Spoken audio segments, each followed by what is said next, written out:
12-year-old child being handled that way. Put up a picture of the cop. This coward, off-duty officer, Sean Gutschow, tried to stop the fight between the victim and another student and decided to put his knee on the 12-year-old girl's neck for more than 20 seconds. The claim against the former cop and other authorities states that because of the incident, the child, who was being referred to as Jane Doe, suffered a traumatic brain injury.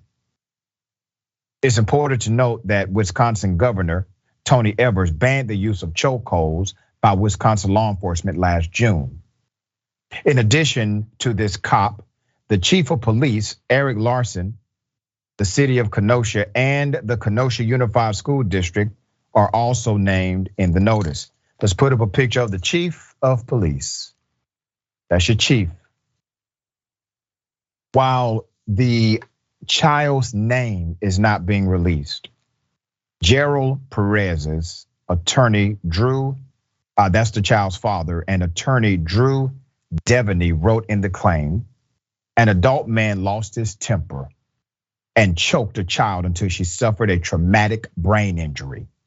He writes that Gutschow violated criminal and civil law in his capacity as a Kenosha police officer and school district employee.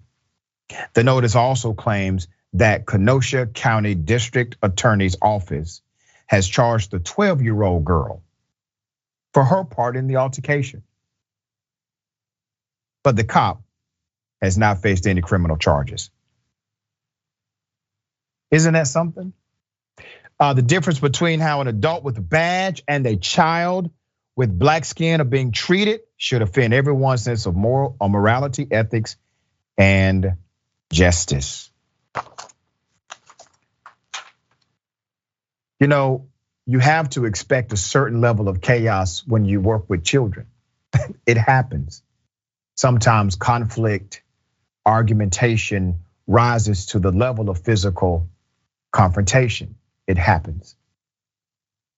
This 12-year-old not only has been criminally charged by the district attorney, but she still has a traumatic brain injury because a cop violated protocol and decided to physically assault a child. Now let's bring it home for a minute. Do you think this cop wants someone to handle his 12-year-old daughter that way?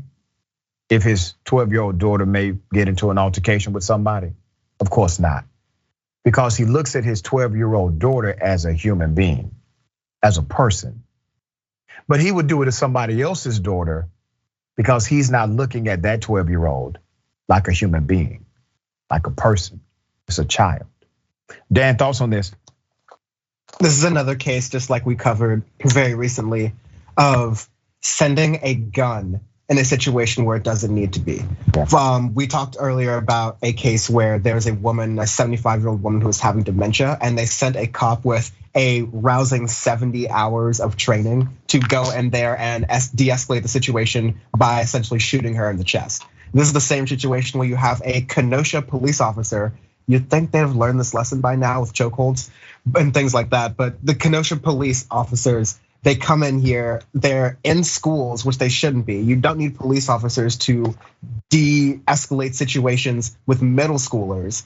And then they do this chokehold, this kid has traumatic brain injury, and this officer still gets paid taxpayer money. It still gets to be in these schools and around these kids. And this injustice cycle continues. So again, reforming the Kenosha Police Department is not going to help. Even firing this cop, which is seems like it's unlikely to happen in the long term. It's unlikely he's still gonna be removed from the force writ large. It's unlikely to happen long term. That's not gonna solve it either. Changing the entire system of how policing works is the only chance you even have at making it so you don't have so many lives lost or permanently damaged because of this horrible policing. That's right.